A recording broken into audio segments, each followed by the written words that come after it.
Are you satisfied with your understanding of sustainability? If you are not, imagine a journey together, a pluralistic one, with academia, innovators, startups, NGOs, all looking for solutions to the greatest challenge of our time. My name is Samuel E.13, and this is the Sustainability Journey. Welcome to episode 13. Today we have a leading expert in renewable energy. He is working with one of the biggest companies. It's called Siemens Gamesa in Spain, and he has overseen a lot of projects in renewable energy, especially also in the emerging market. Today we have the honor to have Manuel Ancizu Beramendi. I hope I pronounced correctly. It's a bit difficult for me. Thank you, Manuel, to be here. Yeah, thank you so much, Samuel, for having me here. Yeah, correct. You have pronounced it very well. It's not an easy one, but you really made it. So thank you so much. Thank you so much. So, Manuel, you are an expert. You have worked more than 20 years with a leading company, and even you have a very broad experience in renewable energy, which is now the general problem that we are facing. How that also our planet is facing within this decade that has been earmarked as a crucial decade for our very survival in our planet. It's been designed that because it's been said that we need to stop the increase of temperature, and for that it's been released the 2030 strategy by the United Nations that is in place, and that combines 17 different sustainable development goals that related to not only climate but also poverty, access to education, more efficient ways of using energy. And with all that combined, we expect that by 2050, at least this is the global target, there is zero net emissions on the atmosphere, which is called carbon neutrality. So that what is being released to the atmosphere that is polluting, then it can be offset by renewable production in place. And for that, there are different ways of doing that, but two of them that are very straightforward are either we reduce the number of emissions to the atmosphere, or we increase the renewables released to the atmosphere, or the third one, which is a combination of both of them. Very interesting. So I think is as you say, the decarbonization, it's really how to become carbon neutral. It's really a tough objective. And let me ask you, from your perspective of expert, which can be the role, and maybe a bit more in deep, of the renewable energy, how they can green, how we do energy.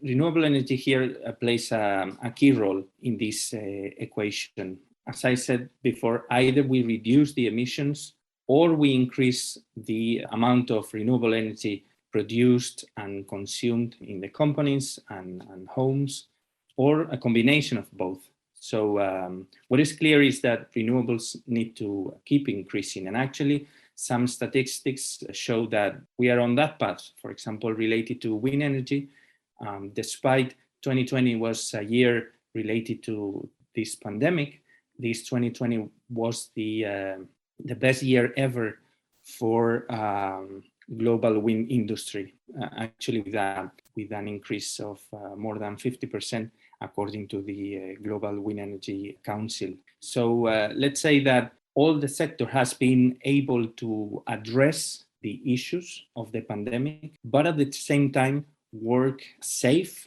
and keep working, keep moving forward to install more wind energy wind farms there in the different places in the world where we operate. So the global accumulated capacity of wind energy, for example, has increased during the 2020, and this is the path to keep moving forward towards the coming years. And for that, it's not only that solar or wind energy or other renewable sources of energy are in place, but also needs to be considered the aspects that need to be combined with that. For example, infrastructure. It's not just that we have bigger installations, but we need to transport them. We need to install them. We need to have trained people to move the components, to operate them, to maintain them.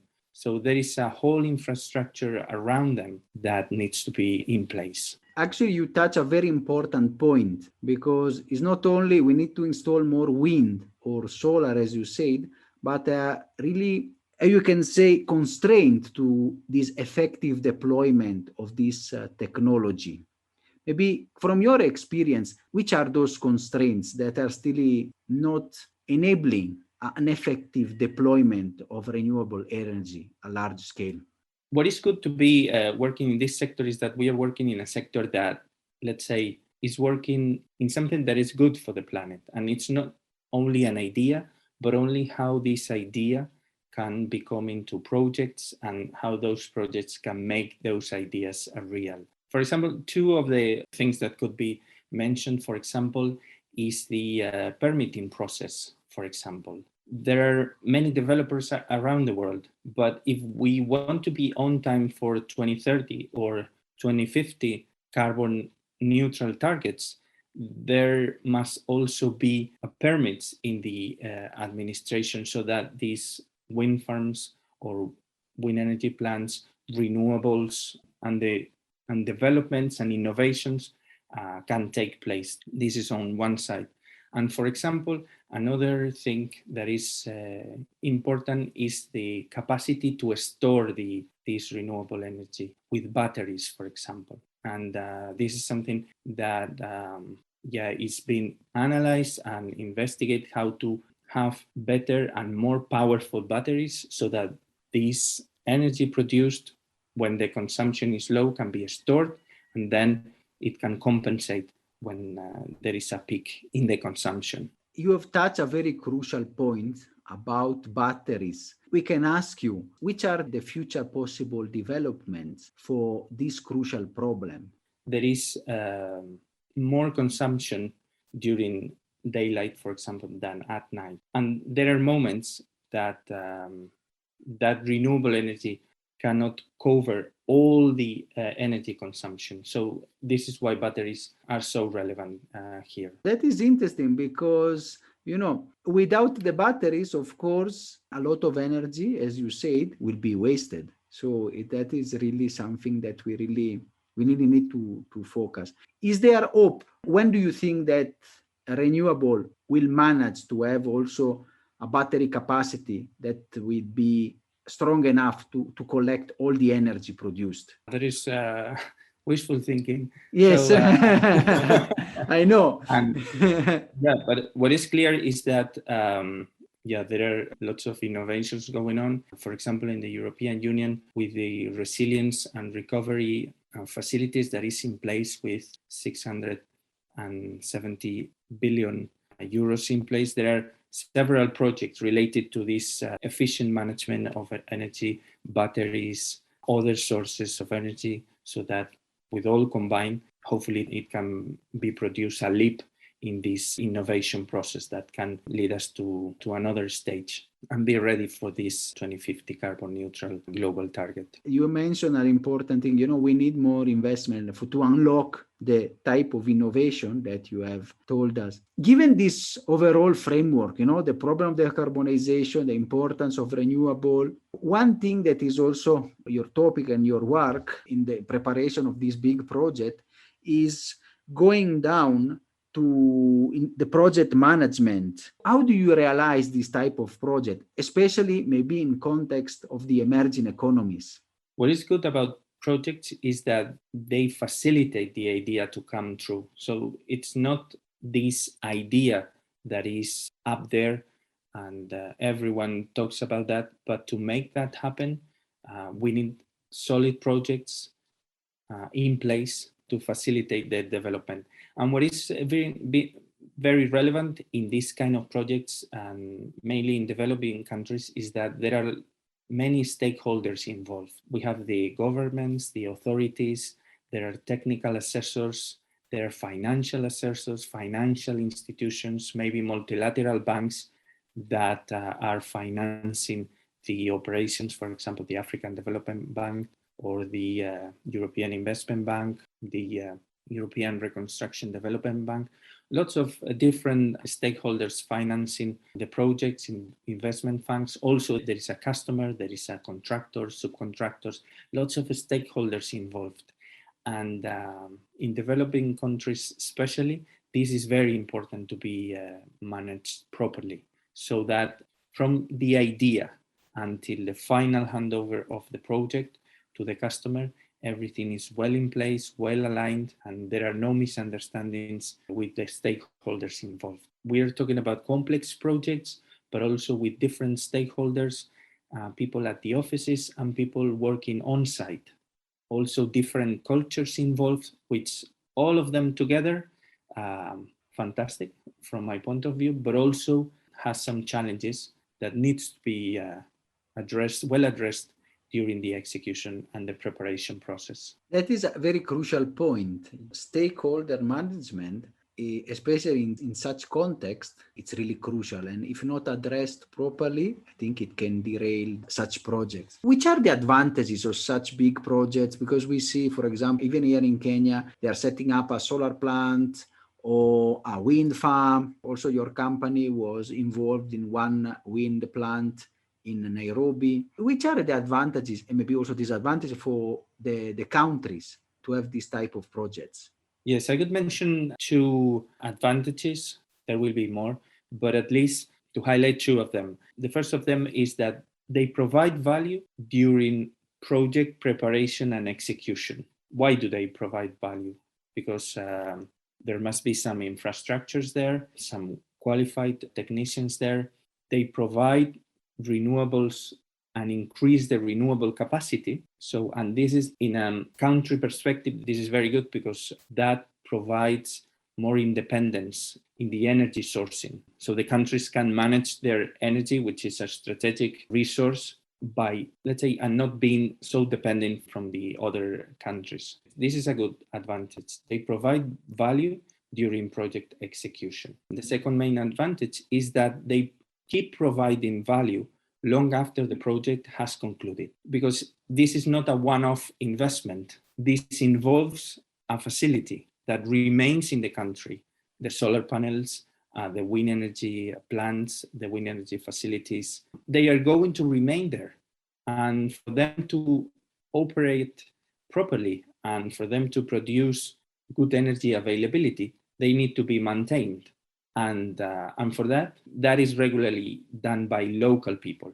So you have skilled works that involves people. Maybe you have training infrastructure that is associated. All these economic activity and training activity that is involved in all these projects. It is very, very interesting. Even the diffusion of technology, it can be also another economic value, and training also youth. I think it's very relevant. Yes. And it's even very related to the 2030 agenda like scheme or philosophy, which is combining public and private investment and scale those investments. So in this sense, these kind of facilities, which are usually large facilities that involves investment, technology, operation and maintenance, that can then lead to new businesses, local businesses, skilled works, local businesses around this training, around the maintenance of the facilities, and other that surrounds that. For example, you will need some sort of towns, infrastructure, villages for the people to be there. So all of them associated is not a one-off investment, which is the good thing, but is going to remain in the country for the years to come and for the communities that are there in place. I think it's a very strong business case. And not mentioning also the fact, as you say, that it will be a reduction on dependence on oil and maybe coal, which they are very heavy polluter, and going towards the renewable energy. Given this context, it's very exciting. which are maybe the future ideas that they are coming in the sector? Because although we can say we are no longer in the infancy of the renewable energy, it's not yet an adult energy, so it's still in transitioning. Which are the future idea? Which are the future innovation that they are there, and then maybe you're even working on within your experience? Yeah, we could mention some of them. For example, let's say the continuous effort to reduce the cost of energy. So that means innovations in technology, innovations in material development. For example, blades producing, let's say, with the capacity to produce the same output, but being thinner or being less heavy, for example. That would be one. So all the efforts taken to reduce that cost of energy. Also new sources of energy, for example, one that has been very disruptive and it's lots of dialogue around this these days is the hydrogen that it's said to be one of the key assets to produce this leap, and that is widely available in the nature, but that we cannot exploit that hydrogen currently, let's say, with massive serial production. So how to reach there can be another work stream. And as mentioned before, the batteries, we might be producing energy, but how we use all that energy efficiently and we don't waste that energy. So if it can be stored and efficiently also, not only in a small amount, because we want this to scale up. Batteries that are powerful enough to be associated to a big renewable energy plant that can store big quantities of energy. This can be another work stream. And for sure, the continuation of this combination of public and private investments, co-investments that work together, how we can leverage this public investment to attract business and new opportunities, and how we can attract and how can we leverage the effort of big companies to the development, but that can also lead to new entrepreneurs, new small businesses, local businesses, for example, in developing countries, and that also help not only to more renewables, which is good, but also to produce more development for the local communities and the local countries that we operate in. That is, I think, very crucial. So, you have this dual strategy also working to foster and strengthen from the operational and technical point of view, but also on the economic, also on the customer point of view. And this one leads me maybe to a question: how maybe an individual can, like the people that are listening, how we can be part, how we can foster the renewable energy deployment, how we can support this movement? A key idea is that every positive step counts. Each, you and me and all of us, can individually make our part, wherever we are, and whatever we do to make that happen, to put sustainability at as a priority, because it's the aggregate of all of us what really will make an impact. So how each of the steps can count, and how each of us can contribute to the aggregate of everything. For example, one very simple step that can be taken and as a recommendation is that everything starts from an analysis of where we are. There are available these carbon footprint calculators.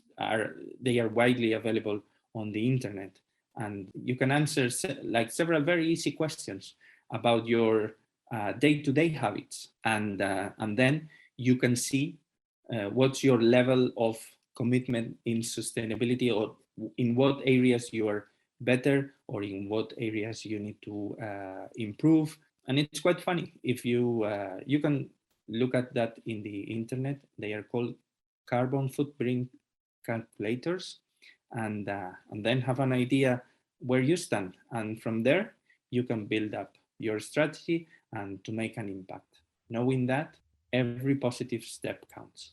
That's a very positive message because every steps count. And I think sometimes it's a shocking experience. The carbon footprint calculator makes us aware of how unsustainable our lifestyle sometimes is. I think it's really good, very extremely good suggestion. Maybe along your long experience and work, can you share maybe some lesson learned that you have done and that you have got within working and deploying renewable projects, and especially in different contexts, and especially following up such big projects, not only in the inception but in the implementation, which is I think the worst and most difficult part. One main lesson learned that I've got during this year is that it's great to work on something that can really make a positive impact in the communities, in the world itself. That is great. But it's not only the idea of having a better world, it can really have an impact. The idea is the first step, but then it's the combination of people, ideas, and projects what can bring that idea come true, which is what really adds value at the end. So how these people that have an idea and then they make a project that can last for years, since the development, the permit processing, the sourcing, the manufacturing, the logistics, the installation, and the commissioning of the facility. How can those projects make the idea and the strategy come true? So the combination of both of them is what really can make that impact. And a second lesson learned could be that projects are all about people working as a team to make those ideas and dreams and strategies come true. How this affect the sustainable projects, for example? This is even more relevant in sustainable projects. Why? Because they have many stakeholders. There are many stakeholders in other projects as well, but it's really a clear aspect in sustainable projects. So that how with the effort of so many people involved from the beginning until the end in different fields, different backgrounds, different nationalities, different places at the office, on site, at the harbor, in a laboratory, how all that effort combined can make that goal be achieved. And it's fascinating to know that we are working in a sector that is good for the environment itself, but also provide a good impact on the countries, the communities that we operate in. That is an incredible, I think, incredible lessons that you are giving us. The human factor is crucial in every team, but especially in this area because you need commitment and work, and especially the impact you are having. It's really good and insightful. Since we are going to the closure, we always ask this, do you want to leave a final message to the audience of the podcast? The message could be that there is a goal, and the goal is to be carbon neutral by 2050. And there are different alternatives for that. And for sure, renewable energy are one of the key assets to make that true. But also how this goal, which is the final objective, how this can leverage projects and people that will work together and that are working together to make that idea come true. It's very good that we can have the possibility with our own effort, each one individually, whatever you are and whatever you do, you can make your actions count towards this fascinating objective that makes us dream of a carbon neutral world in 2050. Thank you, Manuel. That is our dream. That is the common effort that we are all looking and we are all pointing towards because it's not only an objective. I think it's becoming more and more, without doubt, a necessity for our very survival in the planet. So personally, I want to thank you so much for this insightful lesson. I can tell you a lesson how to manage project and also how to deploy effectively renewable energy, even in emerging economy, and which are the benefits for those countries. I think a key point that we highlight is not only the idea. The idea you said is the first step. Then there is the combination of people, the idea, of course, the people, and then the effective implementation of the project. I think that one is a very strong message. Thank you, Manuel. I really appreciate it. And we will see also maybe in another episode where you have gone and which other projects are you managing in the near future. Thank you, Samuele. It's been really my pleasure to be here with you. Thank you so much for the invitation. And hopefully I have delivered value to you, to the show, and to the audience that listen to the podcast. And hopefully you like it. So thank you so much, and wish you all the best for the podcast. Thank you so much, Manuel. Thank you. Are you better off after this wonderful episode? In the next one, we will talk about how to communicate sustainability.